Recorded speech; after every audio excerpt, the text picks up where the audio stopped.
Back, this is KTN News Desk and I am Akisa Wandera. We are on to the second hour of the program. At 2:30 p.m. we will definitely be getting your usual dose of sports news.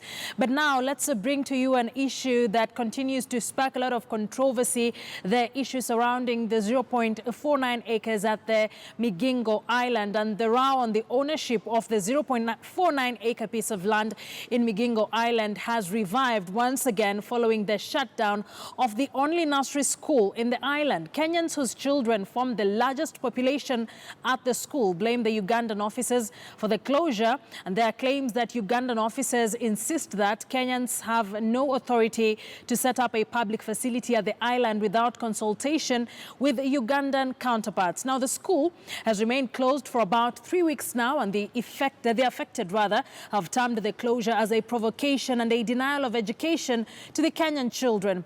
Education authorities have declined to discuss the issue while calling for the intervention of higher authorities. And these are just some of the quick facts on what is happening in Migingo. Currently, a nursery school that was meant to serve both Kenyans and Ugandans was set up by Kenyans and has been closed for 3 weeks now. No learning going on. We have seen fishermen on the Kenyan side complain about arrest, torture, and confiscation of their equipment. They have complained about intimidation of the Kenyan security agencies by the Ugandan authorities, and we've seen lack of political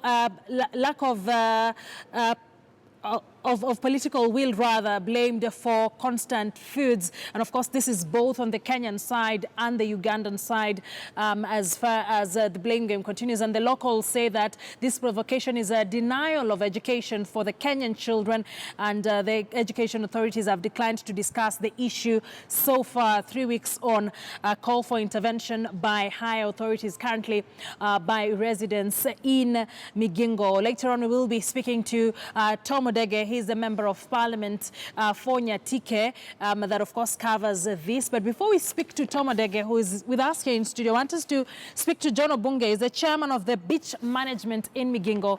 He now joins us live by way of phone. A very good afternoon to you, sir. Thank you for agreeing to speak to us here on KTN News Desk. What is the current situation on the ground? Okay, me naitwa John Obunge. Yes, John. I'm the BME chairman, Kenyan side. Yes. Sasa vile Migingo iko, tulikuwa na shule yetu tulianza. Yes. Ambayo baada ya a wide consultation with my stakeholders. Yes. Watoto wako walikuwa watoto wengi ambao wasomi. Tukaamua tuweke shule ambayo inaweza support watoto wetu wasome. Okay. In the island we have Tanzanians, we have Ugandans, we have Kenyans. Yes. Tukaanza shule tarehe 15 mwezi wa 3 this year. Watoto wakaendelea na masomo for 3 weeks only. And then Ugandan authority came in. Wakasema Kenya na hawana uwezo wa kuweka shule within the highlands unless ukubwa wetu wa consult na ukubwa wao. Kulingana na highland ni yao. Tukajaribu kujibiana na kulingana vile unajua sisi ni civilian and we don't have authority to face this soldiers. Tuliamua kufunga shule. Mpaka sasa wakasema sasa hakuna shule inaendelea, watoto wako hawasomi, hakuna chochote inaendelea. Na hii shule ilifungwa lini? Shule ilifungwa. Shule ilikuja ikafungwa tarehe 30 mwezi wa 4. Yeah. Mmejaribu kuzungumza na viongozi wa eneo hilo? Tumejaribu kuzungumza, tulijaribu kuweka hata mkutano na Ugandan authority. Na ilishindikana. Tukajaribu hata kuongea na wakubwa wetu. Ilishindikana kwa sababu wanasema hiyo highland ni yao. Sisi hatuna uwezo ya kuweka shule pale, na ukiangalia wako na officers wengi kuliko wetu. Sasa maneno ya vita hatukutaka. Tuliamua tu kwa vile sasa mnyonge hana haki. Yeah. Na je, viongozi wa upande wa Kenya, MCA, mbunge wamesema nini? Mmejaribu kuzungumza nao? Tumejaribu kuzungumza na MCA wetu. Akasema atapeleka hiyo maneno yetu mbele. Kwa sababu shule ni muhimu kwa binadamu, hospitali muhimu kwa binadamu, kanisa muhimu kwa binadamu. MCA wetu alisema au ni haja, kwa maana Waganda wanaweza kataa shule kwa sababu hata watoto wao ndio wengi pale. Sasa hatujaona matunda yote up to date. Lakini sasa hivi hali ikoje in terms of usalama? Is there any tension in the area? Yeah, tuseme tension iko kwa sababu wavuvi wetu wakienda ziwa, unakuta bado wanakwara, wananyang'anywa samaki. Na hii kitu imeendelea since 2004 up to date. Watu wetu, wavuvi wetu wamerudi maskini juu ya hawa askari wako hapa. Kwa sababu tukijaribu kulalamika, kuna mtu anachukua action. Mimi nimejaribu, hata nimekuja hata mpaka Nairobi Arambiao, nikapeleka maneno yetu within the Highland, mafisa walenituma huko. Hakuna matokeo imeshatoka mpaka leo hii. Kwa wavuvi wananungunika, hawana raha, mashini zao zimechukuliwa, imepelekwa, wavuvi wao wamepelekwa mpaka huko, wamekuwa tortured. Yeah. Na hapa kwenye studio niko na mbunge wenu wa Nyatike, Tom Odege. I don't know, do you have any questions for him? Or concerns? Yeah. Yes. Ninauliza mheshimiwa, tulimpigia kura mzuri Odege. Na tena tulikuwa na hope kwake mzuri. Ajaribu vile inawezekana afike kwa Island. Aokoe wavuvi wake. Aone vile Highland inakaa. Aone vile tunalaki nini na nini, kwa sababu pale imebeba youth. Na hawa youth ndio walimpigia kura. Nikiwa mimi ndio na head. Mimi ndio nilimkampenia pale Highland mpaka akapata hizo kura. Okay. Yeah. Sawa sawa Tom, asante sana kwa kuzungumza nasi hapa KTN News Desk. Tom Obunge is the chairman of the beach management Migingo, one of those who started the initiative of starting a nursery school in the island that has since been closed. 3 weeks now, no learning ongoing, claims that Ugandan authorities said Kenyans have no right to set up a school on the island before consulting with Ugandans. I want us now to hear from the Member of Parliament for Nyatike, Tom Odege, who joins us now in studio. Thank you very much, sir. I would just let you start by responding to what John has thrown your way. Okay, I'm very happy because we have heard from those who are affected directly. I've been making a lot of noise about Migingo, both in Parliament and outside. And it's true our people are suffering. Even if you saw the pictures there, it's a shame to see the flag of Uganda in our territory, and nobody is talking about it. For a country to come and raise their flag on our soil, I want to say that's the lowest degree we can go as a country. And by now, the situation in Migingo can only be saved if the president is willing, because this is the only person in this country who swore to protect the boundaries of this country. And I think by Museveni allowing his people to come and raise their flag on Kenyan soil is undermining our president. And the president should rise and protect our territory. I can recall when the late Jomo Kenyatta was the president. The then president of Uganda, Amin, tried, but he met the equal force. And that's why Kenya remained where we are today. So are you saying we are where we are because we've let it happen as a country? I can tell you for sure, the presidency has slept on the job, and we have been provoked beyond limits, and it's now high time. I want to call upon the president himself.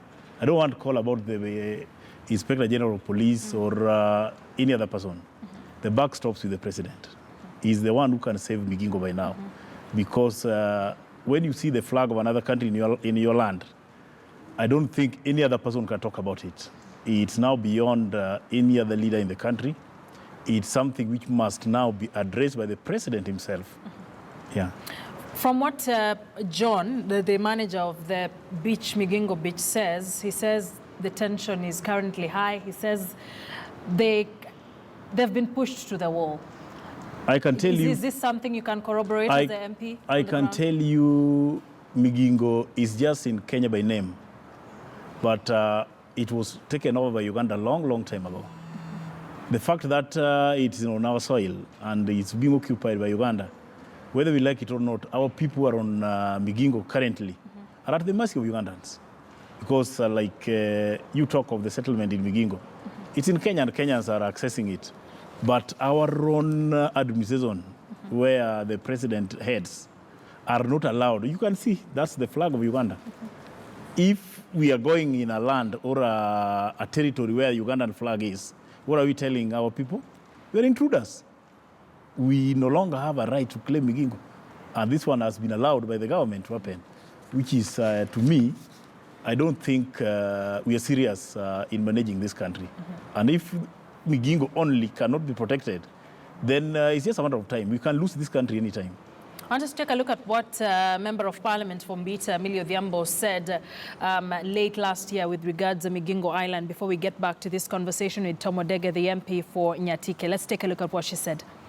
Island, but our islands are consistently under attack from Ugandan forces.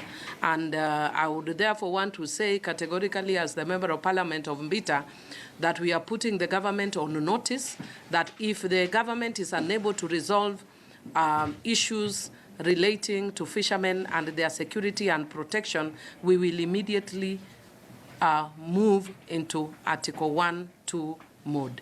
That we will deal, all our governors were elected, all our MPs were elected, all our MCS were elected, and it is not a secret that there was no president elected in our area.